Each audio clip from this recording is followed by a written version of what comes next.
विषय सूची, पुस्तक के बारे में, आभार, पूर्व वचन, धारणाएं, गुरु, धर्म बनाए संप्रदाय, आत्मबल, जागरण, कर्मफल, परमात्मा, स्वर्ग, जीवन का स्वभाव, अध्यात्म। आभार, यह परमात्मा की विशेष कृपा है कि मुझे जिंदगी में आम आदमी के नज़दीक रहने का, उनके विचारों को जानने का व उनके साथ पारिवारिक सहयोग के रूप में काम करने का मौका दिया।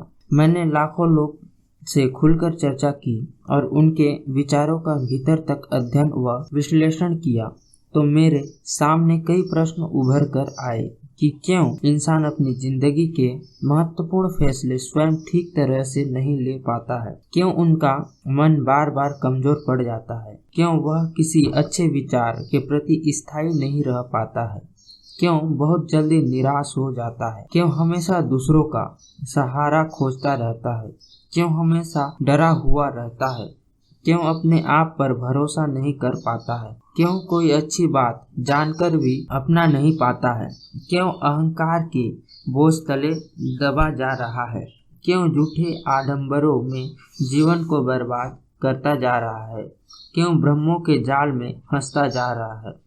ऐसे अनेक सवालों ने इस दिशा में कुछ कार्य करने को प्रेरित किया और मैं कुछ लिखने बैठ गया। सबसे पहला शब्द मस्तिष्क में उभरा, जीवन एक खोज, और वही मैं पुस्तक का शीर्षक रख दिया। मुझे बहुत खुशी है कि जिस सोच से मैंने इस पुस्तक को लिखा वह पूरी तरह सार्थक हुई। पाठकों की ओर से जो इसके बारे में विचार आ रहे हैं वह इस बात को पूरी तरह प्रमाणित करता है। मैं परमात्मा को धन्यवाद देना चाहता हूँ कि उसने मुझे ऐसी रचना तैयार करने की शक्ति व प्रेरणा दी। मैं सभी पाठकों का आभारी कि जिन्होंने मेरी बात को इस कदर समर्थन दिया कि पहला संस्करण किताब विमोचन के लिए भी कम पड़ गया, दूसरा संस्करण भी आते ही तुरंत खत्म हो गया और तीसरा संस्करण को बड़ी संख्या में छापने के लिए बाध्य होना पड़ा।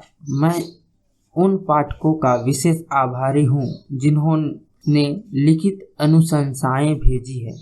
मैं मंजूल पब्लिशिंग हाउस के श्री विकास जी का बहुत आभारी हूँ जिन्होंने विशेष रुचि लेकर इसके प्रकाशन कार्य को शीघ्रता से संपन्न करवाया व नए संस्करण के समय पर छाप दिया। इस दिशा में एक नाम को मैं कभी नहीं भूल सकता, डॉक्टर गगनदीप सिंह जी, जिसके अथक प्रयास व इस पुस्तक के प्रकाशन संबंधित कार्य में रहे। अगला विषय है पूर्व वचन। मनुष्य अपने जीवन पर गौर करे तो देखने में आता है कि जीवन चल रहा है पर उसमें वह आनंद नहीं है। कभी कभी अभिमान जैसा लगता है। जीवन पर सत्य का असर बहुत कम दिखता है, पाखंड का ज्यादा। यह निश्चित है कि कहीं न कहीं कुछ गलत है, क्योंकि सब कुछ सही हो तो जीवन में इतनी नारकीयता नहीं हो सकती। हमें यह बात स्वीकार करने में देर नहीं करनी चाहिए कि हम सामूहिक रूप से कुछ गलत कर रहे हैं। इसे स्वीकार करने में हमें जितनी देर लगेगी उतनी ही देर बदलाव के लिए स्वयं को तैयार करने में लगेगी। और यदि हम जो चल रहा है उसे ही सही मानकर आगे बढ़ते रहेंगे तो निश्चित है कि स्थिति बद से बदतर हो जाएगी। जीवन से जुड़े बहुत सारे विषय हैं जिनके बारे में हम उनका सिर्फ एक पहलू ही सामने रखकर सोचते हैं, उनके अन्य पहलुओं के बारे में कभी सोचते ही नहीं हैं। चारों ओर हमने ताले जड़ लिए हैं और वे ताले इतने पुराने हो चुके हैं और जंग खा चुके हैं कि किसी चाबी से खुलने वाले नहीं हैं। अब तो उन्हें चोट से तोड़ना ही पड़ेगा।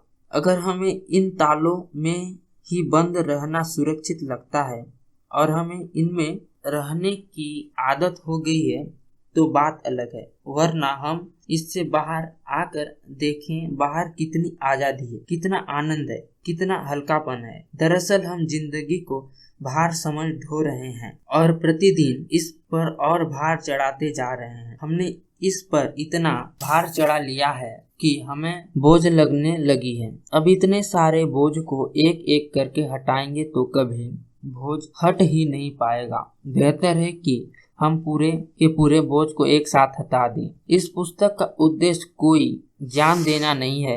ज्ञान तो आपको जीवन में बहुत मिलता है। यह तो आपको बाहरी ज्ञान के बोझ से मुक्त करने का प्रयास है ताकि भीतर के ज्ञान का दीपक जल सके। इस दुनिया में बाहरी ज्ञान का अतुल्य भंडार भरा पड़ा है और हम पर उसका इतना प्रभाव पड़ चुका है कि हम सब यह मान बैठे हैं कि सत्य की प्राप्ति बड़ी ही कठिन प्रक्रिया है। चंद लोग ही इसके हकदार हैं। हमें सबसे पहले अपनी इस भ्रांति को तोड़ना होगा। यह आवश्यक नहीं है कि आप इस पुस्तक के किसी मत से सहमत हो, ऐसा इसका उद्देश्य भी नहीं है।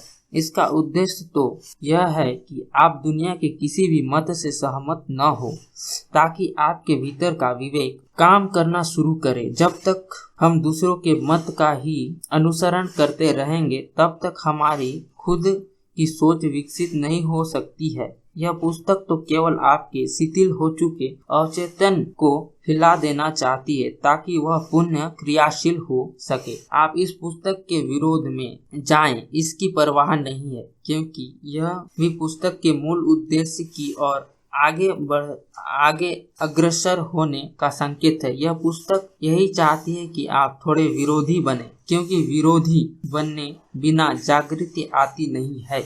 अगला विषय है धारणाएं।